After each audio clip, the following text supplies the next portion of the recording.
Well, thank you, Mr. Chairman, and thank you for having this hearing, which I think is a timely examination of the ways to ensure that our scarce Homeland Security funds are being utilized properly. I do agree with you in terms of the Arizona Border Surveillance Technology Plan, and I agree with you as a former district attorney myself. There's no place for criminal acts, with the people that are there to protect us in the law enforcement field in our country. But I do think it's important to note as well that DHS itself has been vigilant in rooting out this kind of behavior, and they are to be commended in that respect. The current economic climate does have all people tightening their belts across the country. The same is true for our federal government. Congress has the responsibility of safeguarding taxpayer funds by eliminating instances of duplication and wasteful spending. Yet streamlining operations can at times be distinguished from reducing the resources of federal employees so drastically that they can't perform their jobs effectively and provide needed government services. I mentioned at our last hearing both the necessity of looking at these issues from a broader perspective, that short-sighted plans that eliminate job-creating programs and compromise our safety for the sake of short-term savings are not always the answer. For this reason, I'm pleased to see the GAO has taken a bird's-eye view of federal government programs and provided us with a roadmap for actual savings prospects.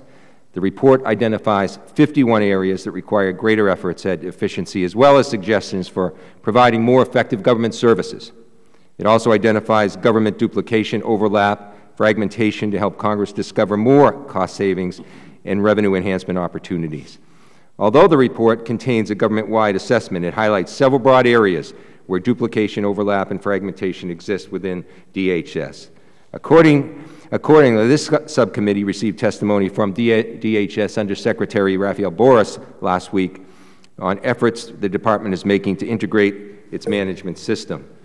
Pursuant to his testimony, the Department is making positive strides in this regard and is having clear plans in place to reduce duplicative efforts and in the management area. In fact, the Department's Efficiency Review Initiative, which was highlighted by Vice President Biden as a model for all federal agencies, has resulted in more than $1 billion in DHS cost avoidances, including $180 million saved by consolidating duplicative software licensing agreements. Moreover, the Department serves as one of the leading federal agencies in the Administration's Shared First Initiative, which requires federal agencies to eliminate duplicative IT systems. Due to this program, there aren't any duplicative IT efforts at DHS, even in the face of at least $1.2 billion in duplicative IT investments at the Departments of Energy and Defense. So accordingly to the GAO head, Comptroller Gene Dodaro, again, DHS is to be commended for moving in this direction. These are the good stories, and I'm pleased to see that Secretary Napolitano has advanced internal measures aimed at eliminating waste, fraud, and duplication. Unfortunately, this does not change the fact that DHS is still made up of 22 legacy agencies, and a number of its activities are still shared by other federal agencies.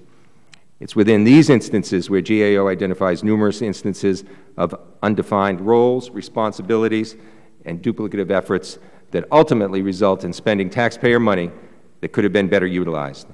For example, when it comes to personnel background investigation, cybersecurity training, and the identification of fraudulent travel documents, the lines between multiple agencies are blurred. Furthermore, despite its management strides, the Department has yet to fully address deficiencies in component operations that result in wasted funds.